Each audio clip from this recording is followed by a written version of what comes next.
Good morning. It's not morning. I can't wait to get back on trail. I love doing these videos for y'all and being able to stay in contact even on a 0 day, but I need to be on the trail. The knee's feeling much better. It really doesn't hurt a whole lot unless I touch it. So I'm trying not to touch it. But the swelling's gone and everything, so that's a good thing. For those who are new and don't know what I'm doing, I'm on a 0 right now in New York, and I am basically healing up the knee, taking a couple days as I took a pretty hard fall, got swelled up. It's all on the outside. The injury, it's not really an injury, it's just a scraped upness. And it's like, I'm so far ahead, it doesn't matter taking a couple days here and there whenever I want to. And so basically taking a 0 here, rest and relaxation before heading back. And I thought I would do some videos on my reviews of all the states up until now. So the first one was Georgia, then Tennessee, North Carolina, then Virginia was the last one. Today I'm going to kind of put some together: West Virginia, Maryland, and Pennsylvania. Basically the 4-state challenge plus. So I did the 4-state challenge this year. I tried it last year and I failed miserably. Not for any other reason besides I was tired and I laid down for a nap and didn't wake up for like 5 hours. This year, that wasn't going to happen. Started at 1:30 in the morning, took 19 hours, and I crossed 44 miles and 7,100 feet of elevation. It was awesome. I just wanted to prove to myself I could do it, because if you did not see that video, go check it out.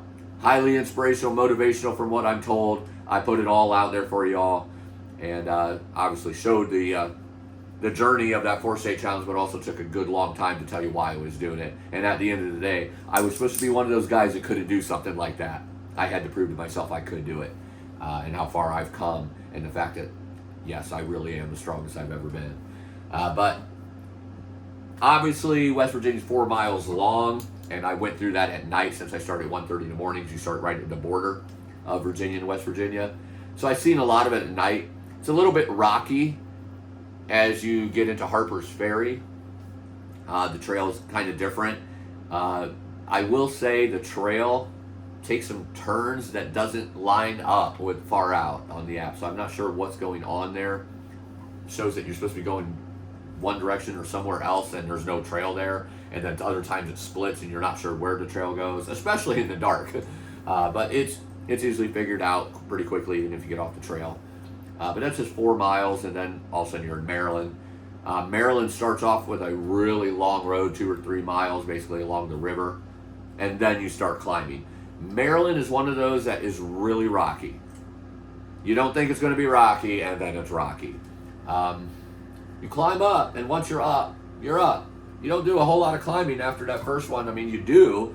It's probably another 4,000 or 5,000 foot of climbing, but it's over 30 to 35 miles at that point, that you're doing it. So it's like 100 feet a mile, or a little more than 100 feet. It's just a really rocky state, especially when you're doing 44 miles.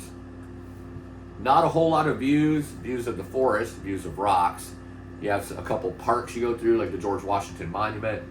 So those are cool to break up the terrain a little bit. You climb some rocks at the very end. I think it's called High Rocks, if I remember right. And then you descend. One of the worst descents going, it is at least after 44 miles. You descend going down these rocks, and that gets you into the Pennsylvania line, Mason-Dixon line. I'm just going to be honest. I'm a very optimistic and positive person, but I'm going to say Maryland is my least favorite state. It's short, it's quick, you're over it, but just the way the rocks are, and just not a lot of views. It's not the rocks itself, because Pennsylvania is all rocks, and you're going to hear my review of that. Or it's not all rocks, but a good portion of it is rocks. And Maryland is just too many rocks and not enough views and not really enough climbs, to really get the satisfaction out of it. Now, I will say, I was on a 4-state challenge, 44-mile day. So there was part of me just wanting to get it over with too. And it was rainy and then turned to heat. So it was really swampy and kind of oppressive at times as well. Got an itch on my nose. You ever have an itch in your nose you just can't stop? Well, I'm on camera and I still ain't stopping, because It's an itch, so I'm going to take care of it. Y'all have seen somebody scratch their nose before. It's not new. But anyway, then you get into Pennsylvania and things get really beautiful. It's a little bit rocky in the very beginning, and then those next 60 to 70 miles just cruisy. You climb up some mountains coming, obviously, out of the halfway point. They're at, can't remember the name right now, but you're coming out of Cumberland, and boy, something furnace. I can't remember the name right now, but it's something furnace. That's where the ice cream challenge is and everything, but right before there is the halfway point, which is a great milestone. Makes you feel great when you get to that halfway point. But that's in Pennsylvania. Then it gets cruisy. Then you're coming into Boiling Springs, and from Boiling Springs to Carlisle is some of the coolest terrain on the trail. And there's no mountains involved. You are going through this thin little piece of forest or woods.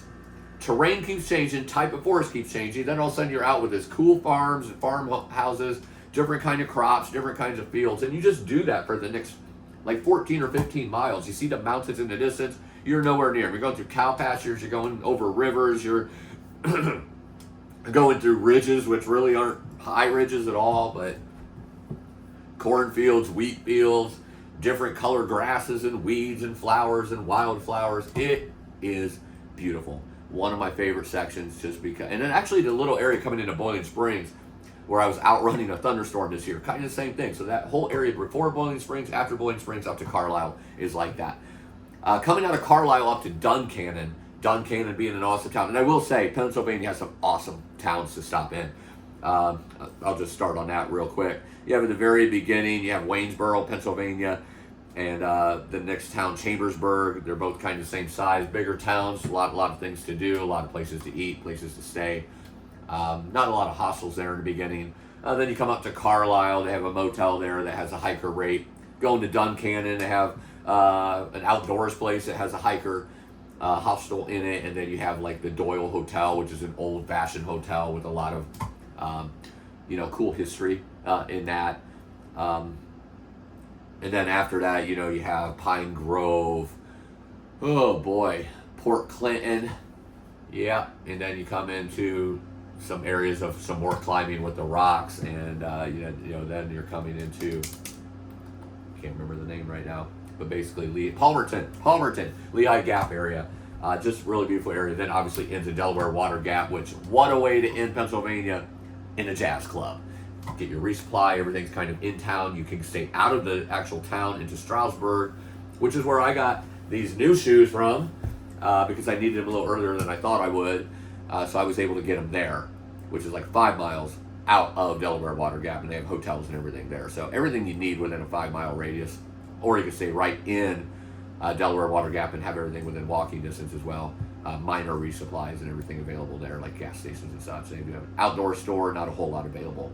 But going back to the terrain and kind of my overall thing here, coming out of or into Duncannon, you have a really rocky descent. Coming out of it, you're going right back up a ridge line, a little bit of rocks, nothing too bad. The rocks really don't start hitting until Port Clinton, in my honest opinion.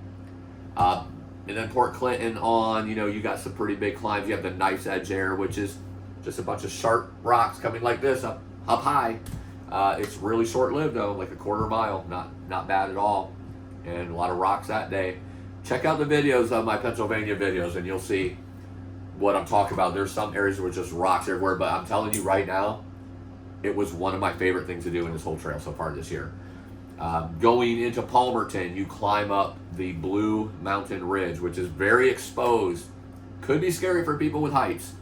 Most of everything is behind you as far as your views. So if you don't look at it, if you're scared of heights, you should be fine. It's places to put your steps. You're doing a little bit of a scramble, but not much of a scramble. There's one area that's a little sketchy. And I would say it's more sketchy for someone like me that has big feet, because you don't have a whole lot of places to put your feet as you're pulling yourself up. You will use your hands and arms, so definitely put those poles away in your backpack and use your body, get those 3-pointed contacts going. But I was able to record most of that climb this year on a video, and I was really happy about that. 2 areas I had to put the phone down, but for the most part I got most of that. So again, check that video out as well, the Lehigh Gap Blue Ridge Mountain Climb. You can see exactly what it's like. They do have an alternate going around it if you want that. I would recommend not going around it because you're going to get some of the best views that you've gotten up to this date or up to that date. And, even afterwards, it's beautiful. It's like out west where you're climbing up a mountain and you see everything, the river with other mountains, like single mountains instead of like big long ridges. Really looks awesome. Really looks awesome. But that's where the real rocks are, obviously. But then coming out of that, for the next couple of days, you're ridgeline walking, then, or one day, I guess. In my case, I went 26 miles that last day to get into Delaware Water Gap. But those are the kind of rocks that I'm not a big fan of. They're the smaller ones and the scree and the pointed fins that's coming up out of the ground. You jab your feet a lot, you twist your ankle a lot. You got to be careful. Still, I was able to do 26 miles in a day. It didn't slow me down all that much. It just makes the steps a little more you need to concentrate on each step a little bit more. But here's my overall review of Pennsylvania. It is awesome. People that say it's Rocksylvania and that it sucks and everything else, they're going in with the wrong frame of mind. I'm talking, if you go in with that as that I am here in the AT, I'm exploring, I'm going to see views that I haven't seen in any other state, you're going to love it, in my opinion. Maybe you won't. But it is the kind of rocks where you're just going like this a lot of the times. You're standing on flat areas or sometimes pointed areas, but if you step right, it's just a constant like hop, dance, so to speak, over the rocks. Very, very easy at times. Does slow you down a little bit, but if it's not wet especially, great climb. Lehigh Gap, that Blue Ridge Mountain would be really tough when it's wet, especially if you're going southbound, because then you're going down that instead of up it. Not as bad, obviously, going northbound when you come down off that mountain. But I'm telling you, Pennsylvania is one of my favorite states. It has everything. Beautiful farmland, walking through the farms, not just seeing them in the valley. You're walking a lot of ridge line, just beautiful sections, beautiful towns, awesome people, down to earth, mid-Atlantic, Midwestern kind of people. That Delaware Water Gap, what a way to end. To have the jazz bar there. It's the oldest jazz bar in the country. And you can just go in there and eat a burger, get a beer if that's your thing, and watch some jazz. Go to bed, say, I'm done with Pennsylvania. I'm going to walk right out of this thing and be in New Jersey in like half a mile. It's a pretty awesome feeling. But let's get the thumbs up here. West Virginia, yes, even though it's only 4 miles. Maryland, not so much. Pennsylvania, boom. It is an awesome section. Maryland, not as much, but Pennsylvania is awesome. I mean, get out in Pennsylvania and check it out, because the people that live in Pennsylvania know how beautiful that state is. The people not in Pennsylvania get a lot of things in our head from fear mongering, from different people talking about, oh, it's all rocks, blah, blah, blah. Yeah, it is a lot of rocks, but guess what? So is the rest of the trail all the way to Maine. It's rocks. That's what makes up a lot of this trail. It is rocks. Get used to it. Make the best of it. Make it a game. Make it fun. You still could get those high miles. You can still go. Might have to push a little harder, but you're not on the AT because it's easy. If you are, you're probably on the wrong trail. That's my review of West Virginia, Maryland, and Pennsylvania. Start talking about the other states as time progresses. But now, I'm going back to trail. See y'all out there. Live life.